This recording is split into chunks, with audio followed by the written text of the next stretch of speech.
I have a dream. I am happy to join with you today in what will go down in history as the greatest demonstration for freedom in the history of our nation. 50 years ago, a great American, in whose symbolic shadow we stand today, signed the Emancipation Proclamation. This momentous decree came as a great beacon light of hope to millions of Negro slaves who had been seared in the flames of withering injustice. It came as a joyous daybreak to end the long night of their captivity. But 100 years later, the Negro still is not free. 100 years later, the life of the Negro is still sadly crippled by the manacles of segregation and the chains of discrimination.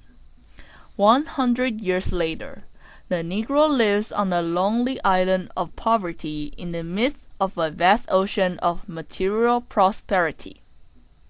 100 years later, the Negro is still languished in the corners of American society and finds himself an exile in his own land.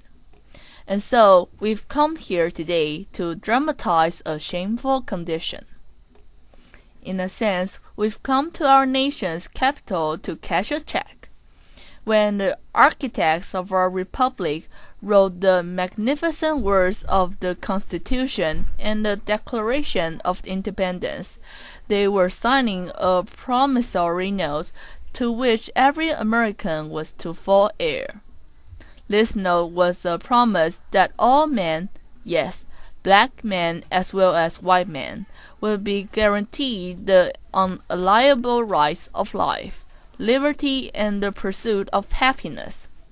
It is obvious today that America has defaulted on this promissory note, insofar as her citizens of color are concerned.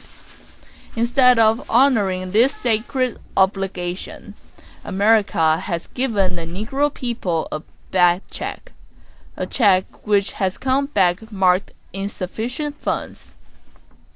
But we refuse to believe that the Bank of Justice is bankrupt. We refuse to believe that there are insufficient funds in the great vaults of opportunity of this nation. And so we've come to cash this check, a check that will give us upon demand the riches of freedom and the security of justice. We have also come to this hallowed spot to remind America of the fierce urgency of now. This is no time to engage in the luxury of cooling off or to take the tranquilizing drug of gradualism. Now is the time to make real the promises of democracy. Now is the time to rise from the dark and desolate valley of segregation to the sunlit path of racial justice. Now is the time to lift our nation from the quicksands of racial injustice to the solid rock of brotherhood. Now is the time to make justice a reality for all of God's children. It would be fatal for the nation to overlook the urgency of the moment. This sweltering summer of the Negro's legitimate discontent will not pass until there is an invigorating autumn of freedom and equality. 1963 is not an end, but a beginning. And those who hope that the Negro needed to blow off steam and will now be content will have a rude awakening if the nation returns to business as usual. And there will be neither rest nor tranquility in America until the Negro is granted his citizenship rights. The whirlwinds of revolt will continue to shake the foundations of our nation until the bright day of justice emerges. But there is something that I must say to my people, who stand on the warm threshold which leads into the palace of justice. In the process of gaining our rightful place, we must not be guilty of wrongful deeds.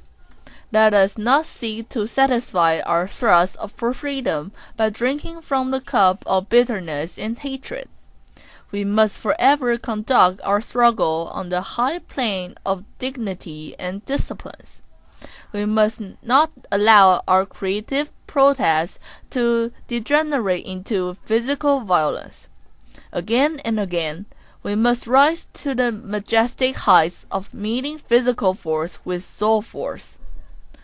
The marvelous new militancy which has engulfed the Negro community must not lead us to a distrust of all white people, for many of our white brothers, as evidenced by their presence here today, have come to realize that their destiny is tied up with our destiny, and they have come to realize that their freedom is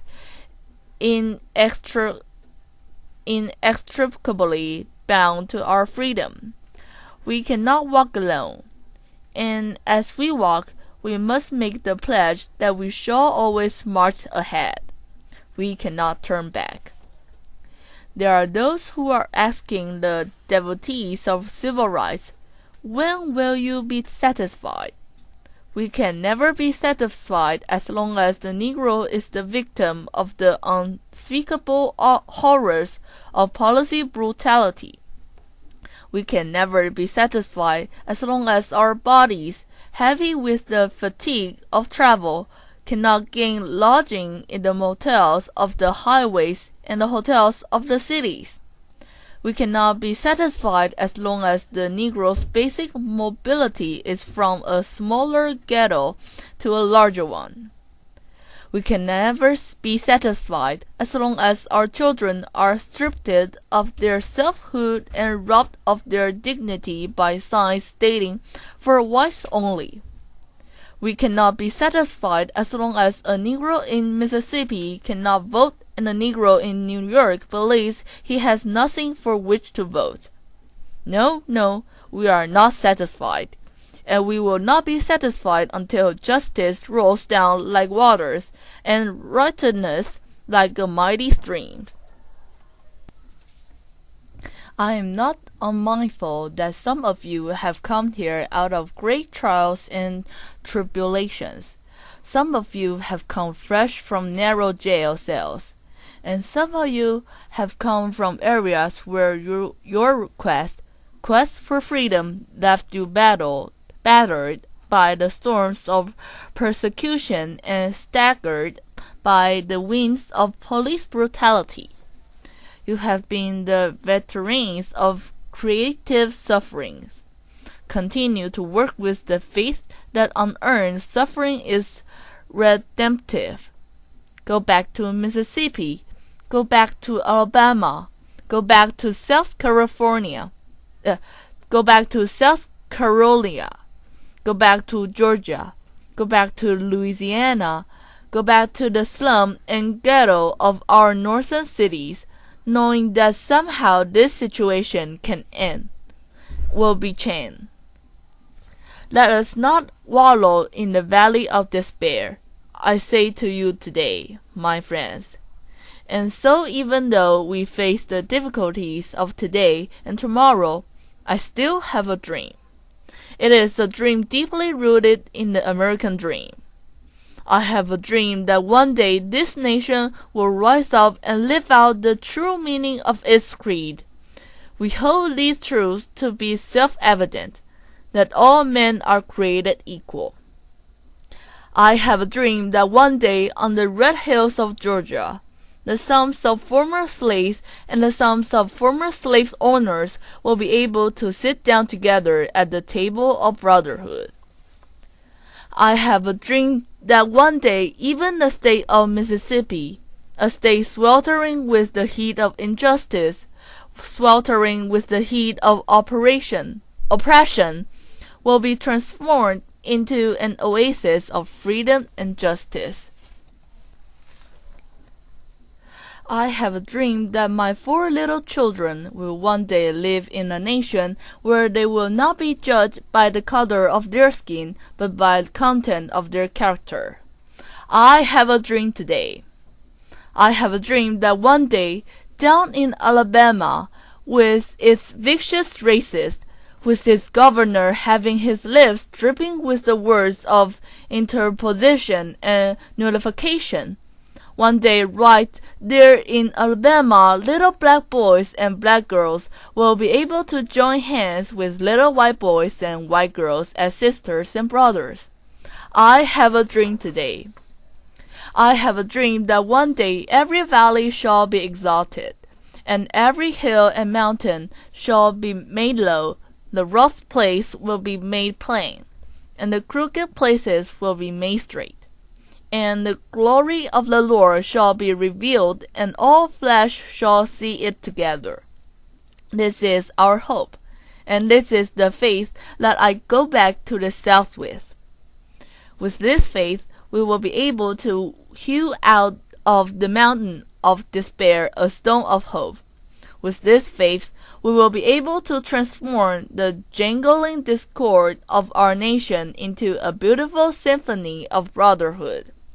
With this faith, we will be able to work together, to pray together, to struggle together, or to go to jail together, to stand up for freedom together, knowing that we will be free one day. And this will be the day when all of God's children will be able to sing with new meaning. My country 'tis of thee, sweet land of liberty, of thee I sing. Land where my fathers died, land of the pilgrim pride. From every mountainside that freedom ring. And if America is to be a great nation, this must become true. And so let freedom ring from the prodigious hilltops of New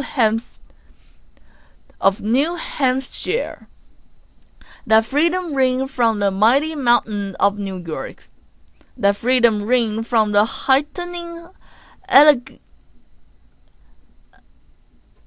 Alleghenies of Pennsylvania.